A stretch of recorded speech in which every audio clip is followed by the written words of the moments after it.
Imagine waking up one morning and your money is worth nothing. Not less, nothing. The job you had yesterday doesn't exist today. The bank where you kept your savings has locked its doors. Forever. And this isn't happening to just you. It's happening to everyone you know. Your neighbors, your family, entire cities, the entire country. 10. Now let's pause. Does that sound sustainable to you? Because it shouldn't. The whole thing only works if prices keep going up. The second they stop, the math reverses violently. Thursday, October 24th, 1929. The market opens and something feels wrong. Prices start dropping, not crashing, just slipping. People who bought on margin start getting nervous. If the stock they bought for $100 drops to $90, the bank wants its money back, now. But they don't have it. So they sell the stock to cover the loan, which pushes the price down further, which makes more people sell, which pushes it down even more. By noon, panic sets in. Investors are screaming on the floor of the New York Stock Exchange. Ticker tape machines can't keep up with the volume of selling. The numbers are falling so fast that by the time you read the tape, the price is already lower. Then something strange happens. A group of bankers steps in. Big names, J.P. Morgan's guys. They start buying stocks, loudly, publicly, trying to show confidence, trying to stop the bleeding. And for a moment, it works. The market stabilizes. People breathe. Maybe it was just a bad day. That wasn't. 5 days later, Tuesday, October 29th, the floor drops out. 16 million shares trade hands in a single day. That's 4 times the normal volume. Everyone is selling. Nobody is buying. Stocks lose 13% of their value in 6 hours. Fortunes vanish. Millionaires become broke before lunch. This is Black Tuesday, the day the music stopped. 17, but here's what most people get wrong about the crash. The stock market collapsing didn't cause the Great Depression, it revealed it. The economy was already sick. The market was just a very loud symptom. 18. Let's rewind. What was actually broken? 19. First, wages. For the entire 1920s, worker productivity went up. Factories got more efficient, output increased, but wages didn't keep pace. The gap between what workers made and what stuff cost kept growing. So how did people afford all those radios and cars? Debt. Consumer credit exploded. People were buying today with money they hoped to earn tomorrow. Sound familiar? This actually happened. And it didn't take a war or a plague or an invasion. It took something much quieter, much stranger. It took people believing a lie so hard that when the lie finally broke, it shattered everything. 20. Agriculture. Farmers were suffering the whole time. During World War I, they ramped up production to feed Europe, bought new equipment, took out loans. Then the war ended.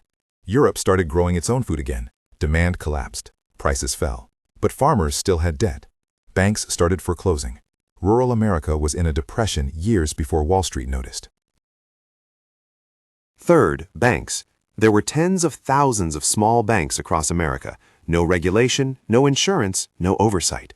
If a bank made bad loans and people found out, there'd be a run. Everyone would rush to withdraw their money at once. The bank wouldn't have it.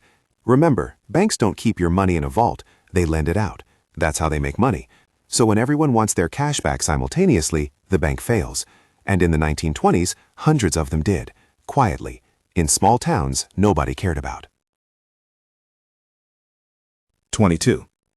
Until 1929. Then it wasn't small towns anymore. Here's where it spirals. The stock market crashes. People lose their savings.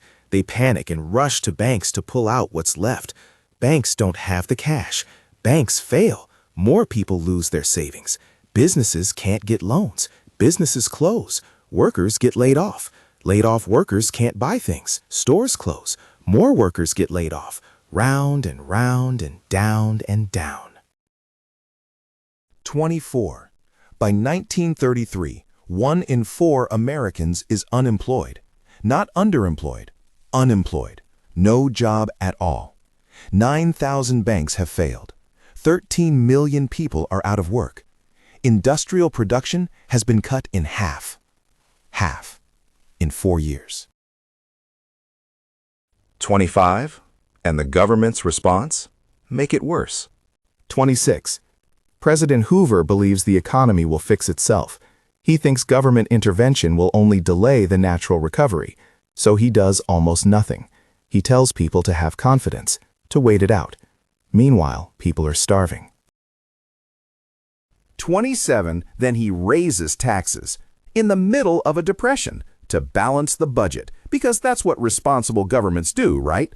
Except when nobody has money, raising taxes just pulls more money out of an economy that's already bleeding out. 28. Oh, and tariffs. The Smoot-Hawley Tariff Act of 1930. Brilliant piece of policy. America raises taxes on imported goods to protect American businesses. Sounds good. Except other countries retaliate. They raise tariffs on American goods. Now American companies can't sell overseas. Exports collapse. More businesses fail. More jobs lost. 29. Every move makes it worse. Let me show you how a decade of parties ended with breadlines. 30. Let me paint you a picture of what daily life looked like. 31. Bread lines stretch around city blocks. Thousands of men, women, children, waiting hours for a bowl of soup and a piece of bread. Shanty towns pop up in public parks, makeshift shelters made of scrap wood and cardboard. They call them Hoovervilles, a bitter joke aimed at the president who told them to wait. 32. Families who owned homes last year are now sleeping in their cars, if they still have cars. People who had careers are selling apples on street corners for a nickel. Children stop going to school because they don't have shoes.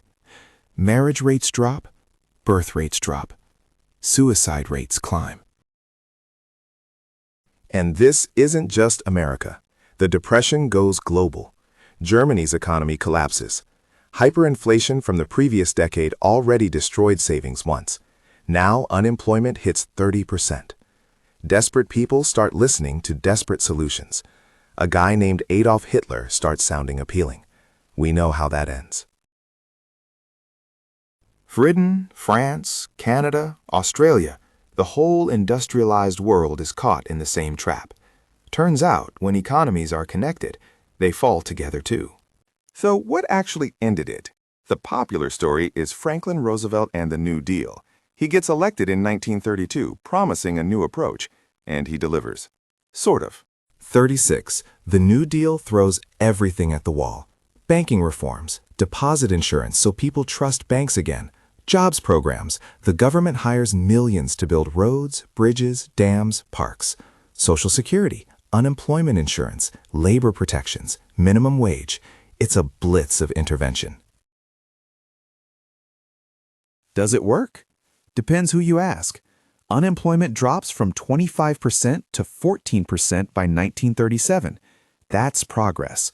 But 14% is still a disaster. Then, in 1937, Roosevelt tries to balance the budget, cuts spending, raises taxes, and the economy tanks again. The depression within the depression. 38. What actually ends it, finally and completely, is World War II, the ultimate government spending program. Factories retool for war production. Unemployment vanishes overnight because millions of men join the military and millions of women take factory jobs. The government spends more in 4 years of war than it did in the entire decade of the New Deal. 39. The war solves the depression the same way chemotherapy solves cancer. It works, but at a cost nobody wanted to pay. It's 1929. America is the richest country on earth. The stock market has been climbing for almost 10 years straight. People who've never owned stocks before are now buying them with borrowed money. Shoe shiners are giving stock tips. Everyone is getting rich. Or at least, everyone thinks they are. 40. Now here's the part that should bother you. The mechanisms that broke in 1929 weren't unique to 1929. Buying assets with borrowed money, assuming prices only go up, still happens. Wealth concentrating at the top while working people rely on debt to maintain their lifestyle, still happening. Banks making risky bets with other people's money, still happening. Global economies so interconnected that a crisis in one place spreads everywhere, definitely still happening. 41. We built safeguards after the Depression, banking regulations, deposit insurance, social safety nets. But we also spent the last 40 years dismantling a lot of them. Deregulation, free markets, let the economy sort itself out. Sound familiar? 42. The 2008 financial crisis followed a remarkably similar script. Housing prices only go up. Buy with borrowed money. Leverage. Optimism. Then the music stops. Banks fail. Economy freezes. Millions lose jobs.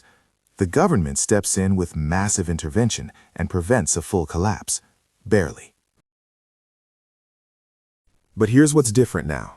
In 1929, people didn't see it coming. They believed the boom would last forever because they had no reference point. We do. We've seen this movie. We know how it ends. And we're watching it set up again. 44. Stock valuations at historic highs, disconnected from earnings. Record consumer debt. Wealth inequality at levels not seen since 1929. A fragile global supply chain. Political instability rising in developed nations. Central banks playing games with interest rates, trying to keep the party going just a little longer. 45. Maybe it'll be fine. Maybe we've learned enough to avoid the worst of it. Maybe the guardrails we built will hold. Or maybe the next time someone tells you the economy has never been better, you'll remember that's exactly what they said in 1929, right before the wealthiest country on earth discovered that wealth built on belief evaporates the moment people stop believing. 47. The Great Depression didn't happen because people were stupid. It happened because people were human. Greedy when things are good, terrified when they're not, and absolutely certain, right up until the moment they're proven wrong, that this time is different. 48. So here's the question nobody wants to ask. What are we believing right now that isn't true? What invisible crack is spreading through the foundation while we're all looking up at the shiny building? 49. Because the thing about depressions is you never see them coming until you're already in one. Here's the thing about the 1920s. The economy was good, actually good. World War I just ended, and America didn't get bombed. Europe did. So American factories are running overtime, selling steel and cars and machinery to countries trying to rebuild. Unemployment is low, wages are up. New technologies like radios and refrigerators are flying off shelves. It feels like progress has no ceiling. But underneath all that wealth, something else is happening. Something nobody wants to talk about, because talking about it might make it real. The stock market isn't reflecting the economy anymore. It's reflecting a feeling, optimism, momentum, greed, if we're being honest. Stock prices are doubling, tripling, quadrupling, not because companies are making more profit, but because everyone believes the prices will keep going up.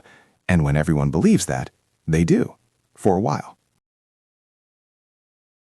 Here's where it gets weird. You don't even need money to buy stocks. Banks will lend you 90% of the purchase price. You put down $10, borrow $90, and buy $100 worth of stock. If the stock goes up to $120, you sell, pay back the $90, and pocket $30. You just tripled your money without really having any money. This is called buying on margin, and in 1929, everyone is doing it.